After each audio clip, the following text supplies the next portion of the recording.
नमस्ते। आज की इस एक्सप्लेनर में हम रानू चिड़िया की केक शॉप की पूरी कहानी पर बात करने वाले हैं।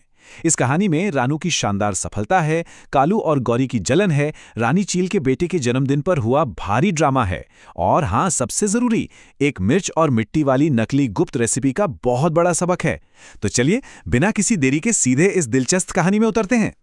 अब एक बड़ा ही अजीब सा सवाल उठता है। जरा सोचिए, क्या होगा जब कोई ईर्ष्या में अंधा होकर किसी की सीक्रेट रेसिपी चुरा ले और उस रेसिपी में लाल मिर्च और खेत की मिट्टी लिखी हो। मतलब सुनने में ही कितना बेतुका लगता है ना। इसका जवाब जानने के लिए हमें एक शांत जंगल में जाना होगा, जहां एक मेहनती गौरैया और दो बेहद अधीर कौवों के बीच ये पूरा ड्रामा हुआ था। कहानी की शुरुआत होती है रानू चिड़िया की जबरदस्त सफलता से। रानू ने रातों रात कोई जादू नहीं किया था, बल्कि सालों की कड़ी मेहनत और अभ्यास से अपना ये शानदार बिजनेस खड़ा किया था। उसके बनाए केक पूरे जंगल में इतने मशहूर थे कि कबूतर जैसे पक्षी बिना कुछ सोचे अपने बच्चों के जन्मदिन का ऑर्डर सीधा रानू को ही देते थे।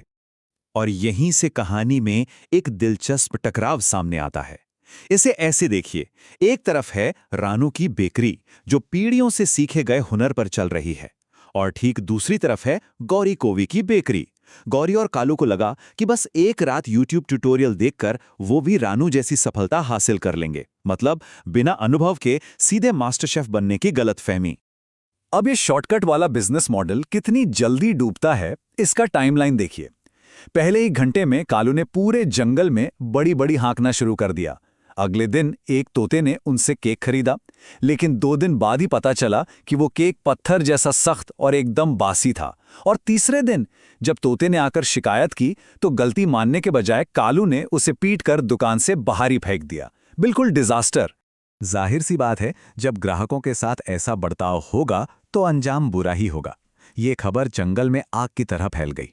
पीड़ित तोते ने जाकर सबको कौवों की सच्चाई बता दी, और नतीजा ये हुआ कि कौवों की दुकान पर मक्खियां मारने की नौबत आ गई, जबकि रानू चिड़िया की बेकरी के बाहर अभी भी ग्राहकों की लंबी लाइन लगी थी।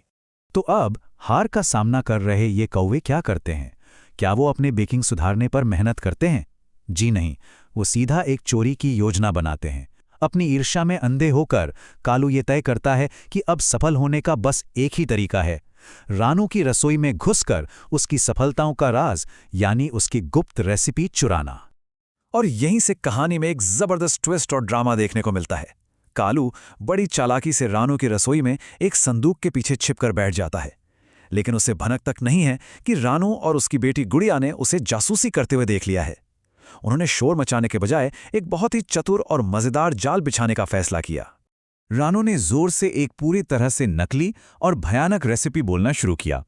उसने कहा, मैं स्वाद बढ़ाने के लिए इसमें 1 चम्मच लाल मिर्च और खेत की मिट्टी डालूंगी। वो बहुत अच्छे से जानती थी कि कालू अंधेरे में छिपकर सुन रहा है और इस बेतुकी बात को सच मानकर तुरंत गौरी के पास भागेगा। ये एकदम परफेक्ट ट्रैप था। इसी बीच कहानी में दाव और भी ऊंचे हो जाते हैं।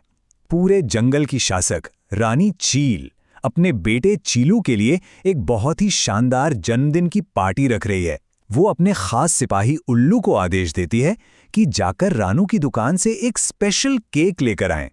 अब देखिए, शाही मामला था तो गलती की कोई गुंजाइश ही नहीं थी। लेकिन कौवों की खुराफाती दिमाग वाली योजना कुछ इस तरह आगे बढ़ती है। गौरी रास्ते में ही उस शाही संदेशवाहक यानी उल्लू को रोक लेती है। वो पूरे कॉन्फिडेंस के साथ दावा करती है कि उसके केक रानू से लाख गुना बेहतर हैं। और हैरानी की बात यह है कि उल्लू उसकी बातों में आ जाता है और रानू की बजाय गौरी का केक ले जाने को तैयार हो जाता है।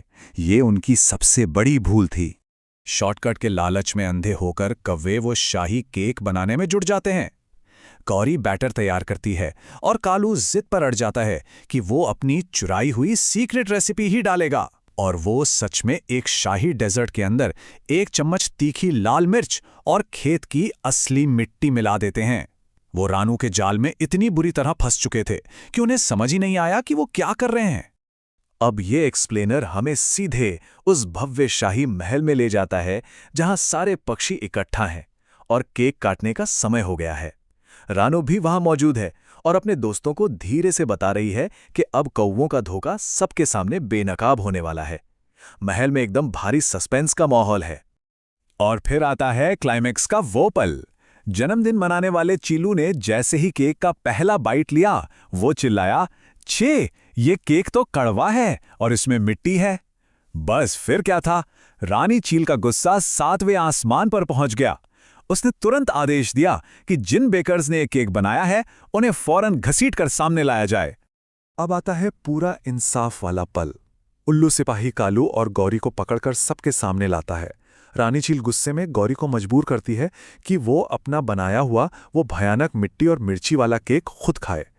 उन लालची कौवों को उनके किए की पूरी सजा मिलती है और जंगल के बाकी सभी पक्षी उनकी इस बेवकूफ़ी पर हंसने लगते हैं।